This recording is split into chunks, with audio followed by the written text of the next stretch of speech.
Hello and a very warm welcome to another edition of Talking Germany, the show where we do just that. My guest today is a very successful novelist and a best-selling activist all rolled into one. And here she is, Karen Duve. Hello.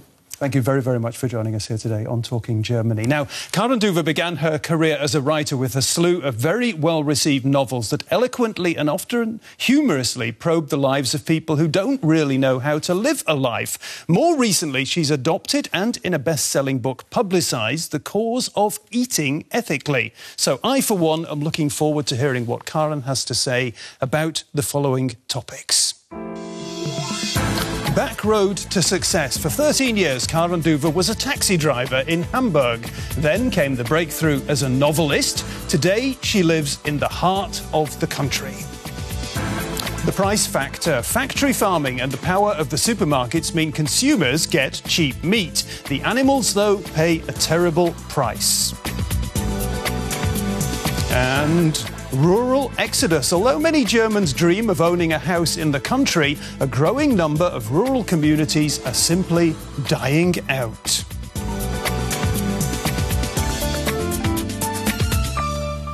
Karen Duve, I have already described you as both a novelist and an activist. And my first question is, am I right to do so? And which of those two activities comes first for you? Well, that's not quite right. I'd be proud to be an activist, but that would perhaps be unfair to all the people who've spent decades campaigning, who break into factory farms and film them and try to sell the footage to television stations. I did go with them twice and was really scared and got in the way a lot. So I'd say that first and foremost, I'm a writer. But that activists are also close to my heart, and that I have an activist heart as well. That's very interesting. You've talked a little bit about your activist side, yeah? Let's talk about you as a novelist. When did you first realise that you wanted to write? I don't remember. With hindsight, I'd say before I could even walk. As a child, I was always sitting on the garden fence and forcing the neighbors to listen to my stories. When I was a teenager, I thought, I want to be an actress. I want to make films, do something creative. The way teenagers always think. But then I watched all of my ideas go down like rotten fruit dropping off the trees. I was too old for everything. The only thing left was writing.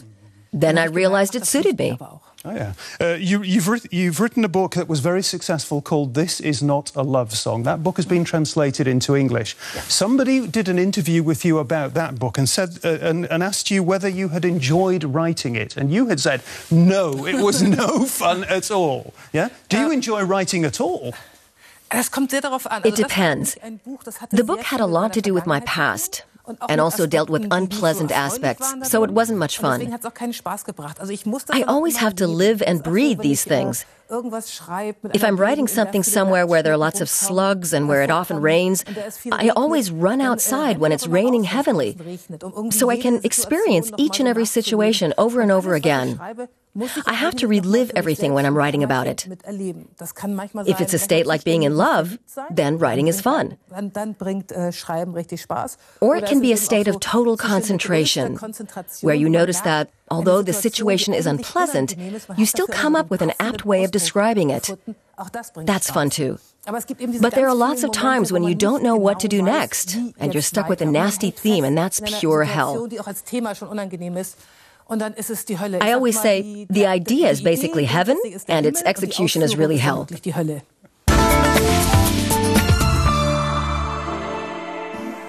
Karen Duve, we heard in that report you grew up in Hamburg. You lived quite close to Hamburg in your childhood. What can you tell us about your early days, your childhood? We lived in the sort of house with panoramic windows and lattice fencing in front. And they were all tradesmen or workers who'd bought a house for the first time. It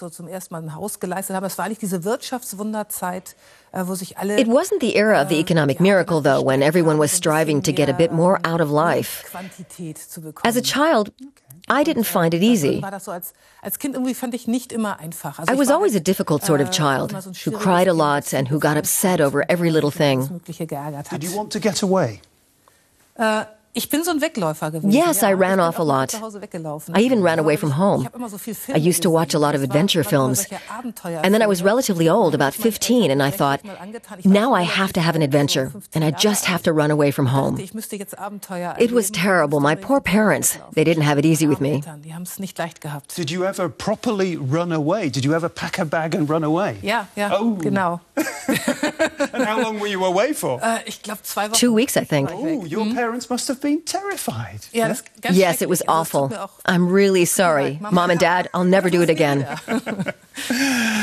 So you finished school, yeah? We saw in the report you spent a year working as training to become a taxi inspector or something like that. And then you had this long phase where you were a taxi driver in Hamburg. Hamburg's an interesting city. It's very rich. There's lots of millionaires in Hamburg, but it's also got a very seamy side, a sort of a dark underbelly. What did all your years driving a taxi in Hamburg tell you about life?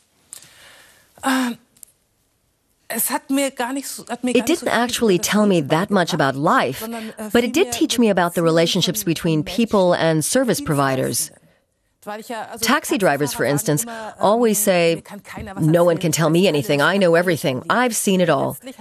But in fact, they've only really seen people in a certain context, namely, when they've used their service.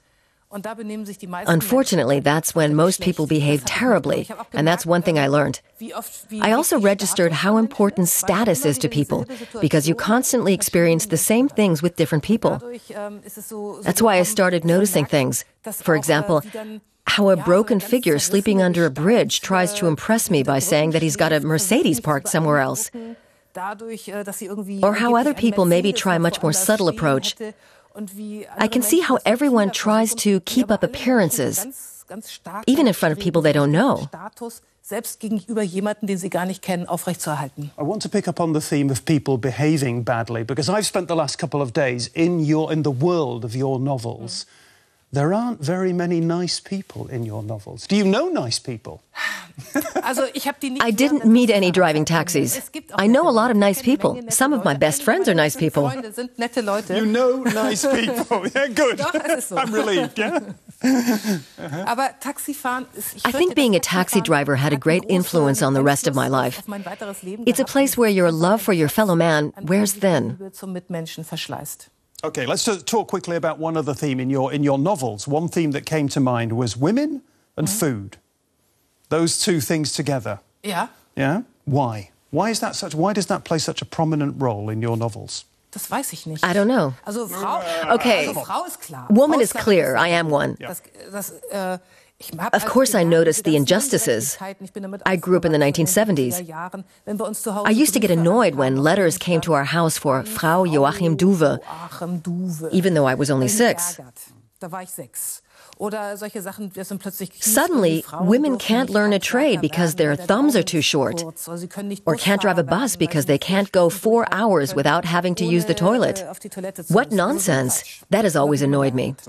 I'm going to break you off there and we're going to come back. We're going to talk about, you've told me about the women aspect of the question I asked you. We'll talk about the food aspect in just a second, because we are going to talk about food now. It's a very important theme here.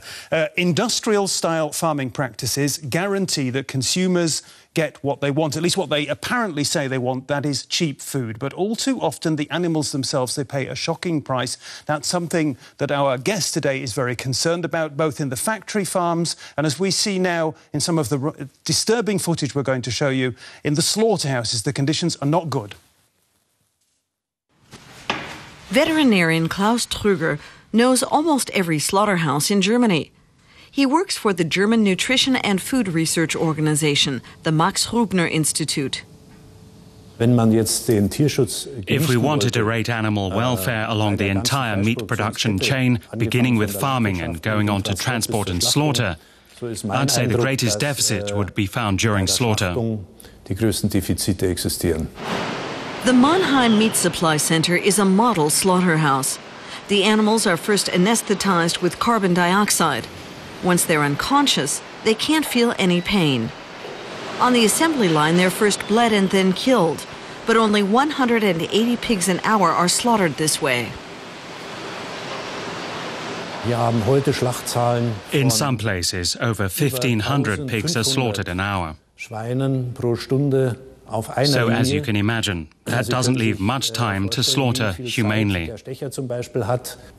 About 2 seconds per animal. If the worker misses the major arteries, which can happen when they slaughter at such high speed, the animals wake up on the assembly line. And there's no control mechanism in place to prevent these animals from being boiled alive during the next processing step, which is absolutely unacceptable.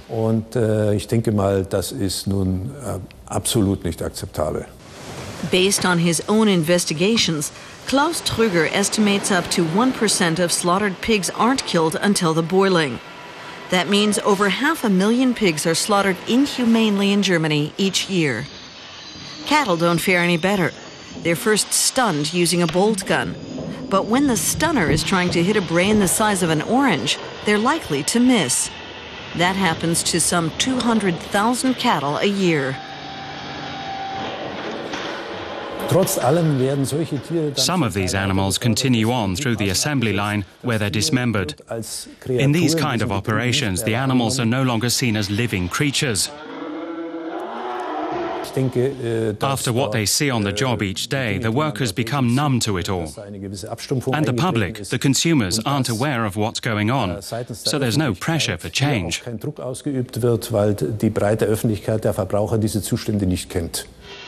This animal was slaughtered correctly.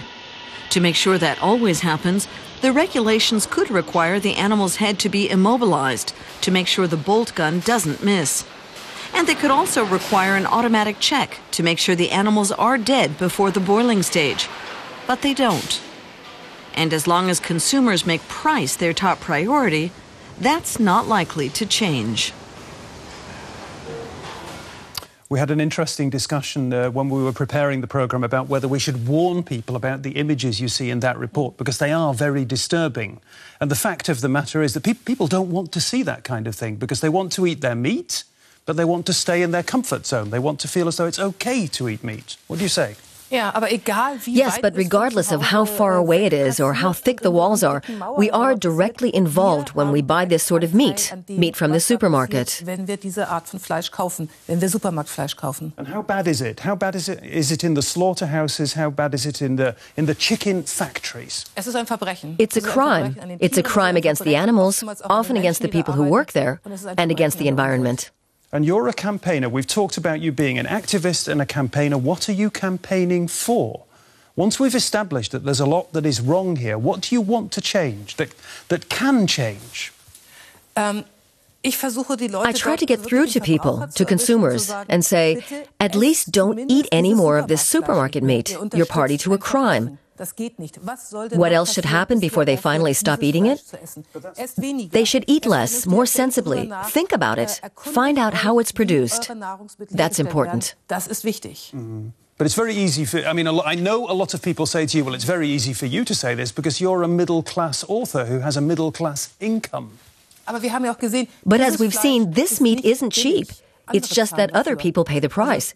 You can't produce meat on the cheap, not legally. Meat at that price comes from crime. It's much cheaper if you don't eat meat at all. Mm. Tell me this, am I a fool, am I a naive person? Because I'm the kind of person who, when I'm making my purchases on a day-to-day basis, I go to organic stores, I buy the foodstuffs that have the organic labels on them, and I somehow imagine that the chickens who are laying my eggs are all running around in the fields having a happy time. Am I very naive? A bit. It doesn't actually work with chicken, but it's the right direction. Organic meat is certainly better than meat from the supermarket. Even better, buy your meat where you can find out how it was produced. And even better yet, if you want to be 100% certain that no animal has suffered, then no meat at all. It's difficult. So organic meat and less of it is heading in the right direction. Okay. And Karen, we talked earlier a little bit about women and meat and women and food, yeah? I read an interesting fact, if it is indeed a fact, maybe you can verify this. 80% of vegetarians in Germany are women. Yes. Out of all the meat we eat, 60-70% is eaten by men, much more than by women. That's because it has a strong symbolic pull. It's to do with virility, associations of power and status. It was always a food for the aristocracy. So giving up meat implies relinquishing status, which is why people resist it. I admit it, it also tastes good, but it's really all about a sense of entitlement. Men say, I'm entitled to eat meat more often. Women tend to look and say, oh, I'm sorry, I don't want that to happen to animals.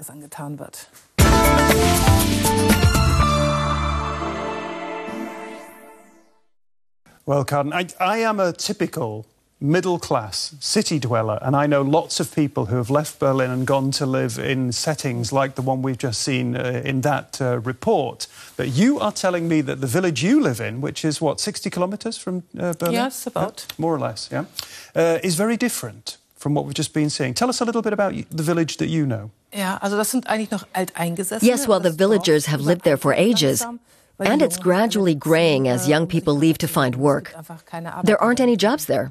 So you're living in a village where most of the people around you are probably, yeah, they're as old as me or older. Yeah. And the younger people have moved to... This is weird. We have to say this is a village in Brandenburg, the state that surrounds Berlin. So it used to be in East Germany. Yeah. It's part of what we now call Eastern Germany. Yeah. The people who have moved away, have any of them come back? That has been a trend that we've seen. I think a lot of them would love to move back. It's a lovely area with lots of lakes for bathing and fishing. Many would love to return, but there are just too few jobs. And what about tourism? Why are not more people living from tourism? There are many lovely places around Berlin. They've been trying to do something in this field, but coming up with something better isn't easy. And one question I've got to ask you is, because a lot of people get very angry about the whole debate about food and about meat, the things you've been talking about. Have some of the people, the more traditional people in your village, have they cottoned on to the idea? Have they realised that you've written this book? Have they been angry with you? No, strangely enough, they never speak about it. They ask me what Rudy the chicken is doing. Rudy the liberated chicken is always in the media. Where did Rudy come from? From an organic chicken farm. He had a broken leg and we took him with us. They always ask, where's Rudy? Which one is he? But they never really talk about the issue. However, one of them told me, there's this factory nearby. There's a slaughterhouse. There are jobs there, although it's unpleasant. Yeah, and people tell me, you should take a look. It's not all that kosher there. Okie dokie. Well... OK, if you've enjoyed the show today and you want to find out a little bit more, then one way to do that might be to read my blog on the Talking Germany website. And do please also post your comments. If you're into Talking Germany, you can find out more on the internet. Your host, Peter Craven, is keeping a blog on the many shows and guests in the series. Find out more about what happens behind the scenes, gossip, experiences, how the whole show is put together. Just visit blog.dw-world.de/talkinggermany and you can tell us what you think about the programme there too. OK, Karen, we're running out of time just a little bit. We're going to move on to our traditional quiz at the end of Talking Germany. Quickish questions, quick answers. What do you prefer, fruit or vegetables? Vegetables. Vegetables. Do you grow your own food or do you buy it in the supermarket? Beides. Both, yeah? Yeah. So, both. Do you cook for yourself? No. You were a taxi driver. Who are the better drivers, men or women? Women. Men and women in general, is it a big misunderstanding or is there hope for men and women? Both. She's been very cagey. We're going to leave it there, yeah? On that note, both. There is hope for men and women. She said it, yeah? That's all we've got time for with Karen Duve. She is, as I told you, a novelist campaigner. She's been a very good guest. If you've enjoyed her company as much as I have, do come back next week. Until then, bye-bye and tschüss.